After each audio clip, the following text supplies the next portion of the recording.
March Madness is underway, and the Sweet 16 is set to start up again tonight. HPU spring teams have been having a great week. But before we get to everything good evening and welcome to this special edition of the Panther Report. I'm Brett Derazinski, alongside Stephen Fay, Courtney Leopold. Seen major upsets, especially in the ACC, which is expected to have many teams in the Final Four.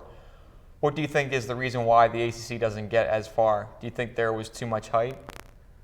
I don't think it was too much hype. Well, the ACC has only UNC left, but I think there wasn't too much hype. I think it's just a tough matchup. I think anything can happen, and we've certainly seen that. We've seen some classic games already, so Right. I think we're going to see more of that coming up. Sweet 16, Elite 8, and so forth. Okay. I agree, and also like with UNC left, it's an interesting dynamic because the ACC had so many teams going in, and then they all fell apart in the second round, which was pretty interesting, Right. especially that Duke game.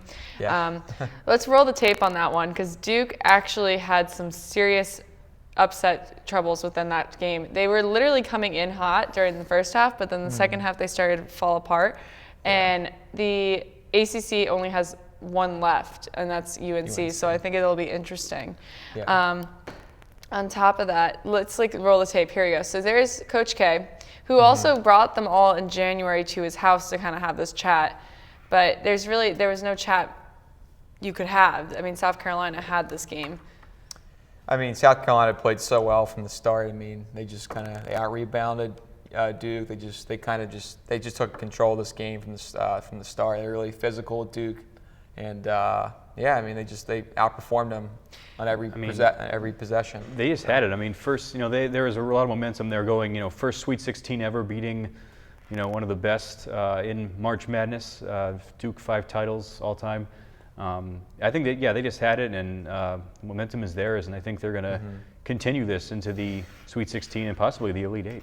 Right. Definitely, and also South Carolina is one of the SEC teams that was really surprising.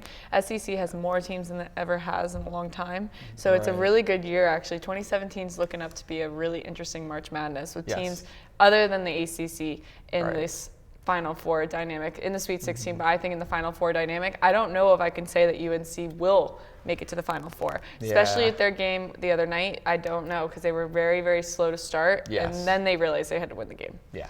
So questionable. Yeah, they came back. I mean, they were just lucky. Arkansas was just trying to chuck up some threes at the end there. I mean, but they were, they went on that 12-0 run. But without that, they would have lost, another 8 beating a 1. So I don't know how much longer they'll last. Oh, the ACC has only UNC left, but let's. Oh, the ACC has only UNC left, but let's take an in-depth look at the games going forward. Stephen Fay with more.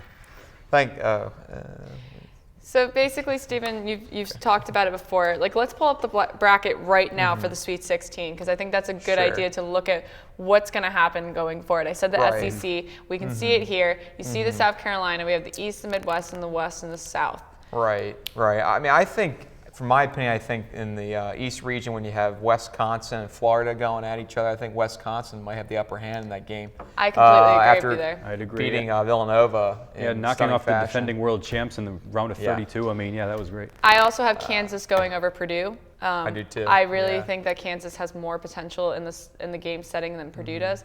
I also think that we will see UCLA go on. I think the Lonzo Ball. Yeah. That game will be the game to watch on Friday night. Yeah. For sure. If you're going to watch a Sweet 16 game, you want to see the UCLA-Kentucky game because that is going to be the two teams that honestly could either or go. I mean, I don't know which one would go on that one. Yeah, I mean, I think that UCLA, I think they got a great opportunity to get past Kentucky. I think they got a good, strong group of guys coming back. I mean, they're on the team this year. Really good bench play from a lot of their players. So it'll be interesting to see how that game turns out. And I'm looking at Xavier right there. The lowest seed there, the 11th seed. They won their first 2 there. So I mean, we'll see what happens. Arizona's a tough team to beat. So It's going to be And tough if they have to Arizona advance. was one of those teams that was surprising that no one. I mean, people Yeah. knew that Arizona was really good, but they didn't know how good. And when they actually started playing within the March Madness setting, Yeah. they've blown expectations on a lot of levels, especially mine, because I didn't put Yeah. Arizona winning this far. So I'm pretty Yeah. surprised by the whole situation. Yeah, definitely. Definitely. I mean, I think Butler's got a good chance, you know, in playing. I Yeah, mean, against Butler. UNC. I mean, I think we've already kind of touched upon it, but I think the Big East is still alive and they're representing each other really well. The Big East. So- Not in their heydays, though. Not in their heydays. That's true. That's true. When you had Syracuse, Louisville, all the Yeah. other teams. Yeah, You know. and the Big East has definitely kind of dwindled on that one. Right. Well, Well, yeah, definitely tight matchups coming up. So let's talk quickly about a really big debate regarding the NBA. So recently teams are cutting the times of their star players for rest due to hectic NBA road scheduling. Golden State Warriors are one of those teams. They were noticeably the first. And so what do you guys think it's fair to take out of all these stars for rest? Do you think it's fair to the fans who come to the games want to see the stars? Do you want to? yeah, I heard this debate this morning, and it goes both ways. Some people feel that they need the rest and it's better for them, especially during this time of year when they're about to go into the playoffs. But here's why I have an issue with it. If you pay close to $500 to go to an NBA game, say a Knicks game, say a Miami game, say even a Golden State Warriors game, you can see the Golden State Warriors. You can see Steph Curry. You see all of your players that you want to see. You're paying a lot of money for that. So if they're going to be rested because of their hectic schedule, that could piss me off. I mean, I would be a little pissed. Yeah. But then you can also bring up the debate that we have baseball. They do the same thing in September. They do the same thing in football. I mean, so there is a question of, is it fair to say that the NBA should not rest their players? What do you guys think? I mean, I think that it should be good for them to rest their players. I think it helps for just kind of, for the playoff stretch. I feel like it's really grueling for a lot of the teams like Golden State and Cleveland. They have to go through like New York and Chicago and some of these other teams that are still alive in the playoffs, and Maybe they not always the give them a Knicks. really tough fight in those series. So I think it is good for them to kind of rest the players now, so that we could see them play really well in the playoffs and see their true colors. Yeah. So. Well, I mean, I do think I was kind of going along with what you were saying, Courtney. I do agree. I mean, the players are human after all, but still, I mean, these guys are, multi-millionaires and stuff. They can afford to play another game. I don't know.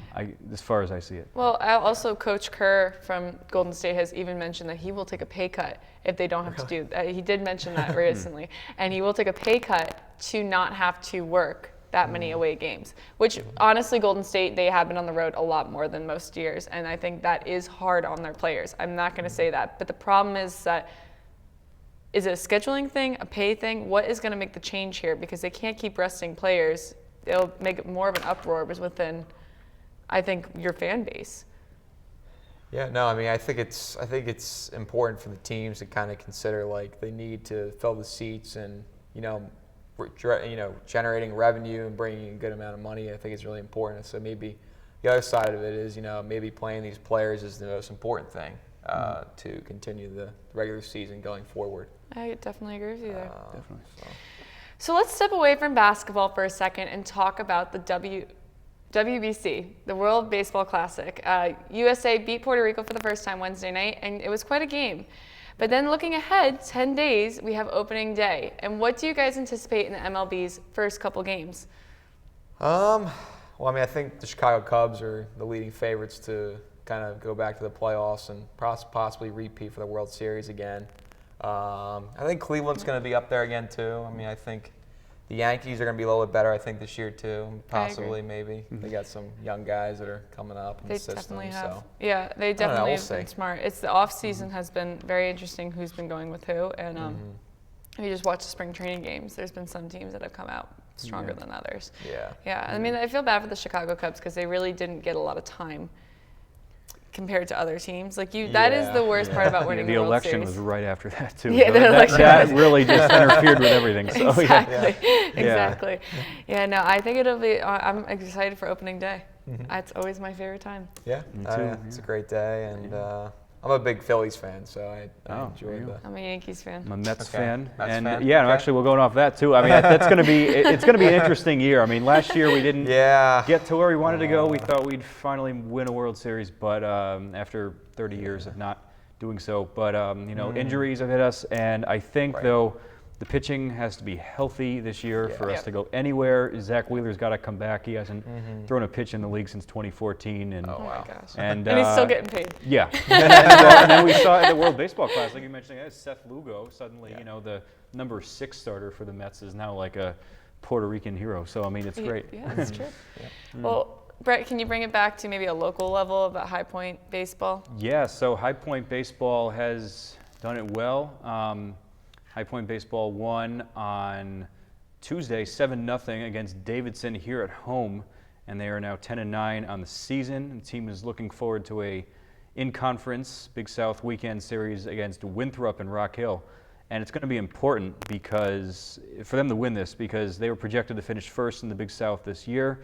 Again, right now they're 10-9. They lost their first Big South series to Liberty last weekend, so it'll be really important that they get back on track here against Winthrop. Definitely. And men's lacrosse beat VMI last Friday 11-5. Senior Cole Carnes and Sean Harrison and juniors Connor Robinson and Chris Young posted 2 goals each in the win over VMI. Sophomore Brandon Savol had a career best in face-off wins, a total of 9 in the game against VMI. The team record is posted as 3-5-0. Overall, currently they are looking ahead to number 19 Richmond this Saturday at noon at Vert. Going to be a very tough game. What do you guys think?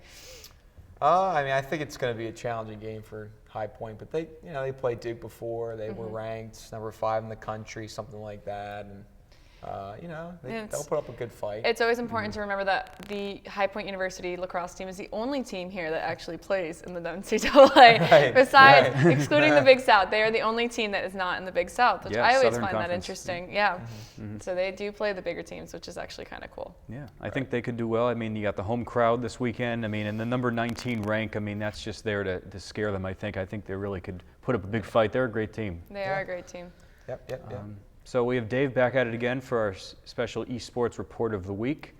Dave, anything crazy happened this past week in esports? Oh, several crazy things happened this past week, but first I need to introduce myself. Hello, ladies and gentlemen, my name is David Winstrode, and once again I will be bringing you this week's esports news. First on the list we have Overwatch, where we saw the release of the new hero Orisa. While not allowed in competitive just yet, she is everywhere in pubs, and honestly feels pretty balanced. Way more than Bastion feels right now. She doesn't dominate, but always seems to be helping out, and that is exactly what you want from a brand new hero to do. Her skill set allows her to be useful and versatile, but her size and slow movement keep her from being overpowered. But we'll just have to wait and see until she's allowed in competitive games to truly know how good she is. Second up, we have Hearthstone, where a new expansion, Ungoro, was recently announced. These new cards are mostly focused around elemental mechanics, but one card stands out. According to most pros, the Shaman legendary Kalimos won't even be fun to play against and could be as broken as Dr. Boom was. Now, it's no secret that Hearthstone isn't in a great spot right now, but most pros were hoping that this expansion could get it back to where it needed to be. Hopefully this card isn't an indication of how this new content will be though, because if it is, then we may be in for a rough time. And now lastly, we have Dota 2, where a surprising character has stepped up to try and usher professional sports teams into sponsoring esports. Packers linebacker Blake Martinez has been very present in the Dota 2 scene recently with his daily charity streams. He even broadcasting games with Moonduck during the Kiev Major Qualifier. So the guy knows what he's talking about. In a recent interview, he even said he would like to talk to Green Bay about possibly sponsoring an esports team, because he sees the meshing of the two cultures as inevitable. This would be great for the scene, of course, and we wish him best of luck. So, thank you, ladies and gentlemen, for listening so much. Back to you guys. Thanks, Dave. Following the recent terrorist attack in London, the Charlton Athletic Organization set out a scarf to remember longtime fan Keith Palmer. Palmer was the on-duty police officer killed in Wednesday's terrorist attack outside of Westminster. The club quoted Thursday, "Keith was a familiar face of the Valley to many supporters and sat in his same East End seat for many years. Really sad, but a great way for the club to memorialize his legacy, keeping all those safe." Well, that's all we have for tonight. Thanks for joining us. This has been Brett along with Stephen and Courtney, and thank you for spending your Thursday night with us. Join us next Thursday for the next Panther Report. Have a great night and enjoy some great basketball, NCAA March Madness.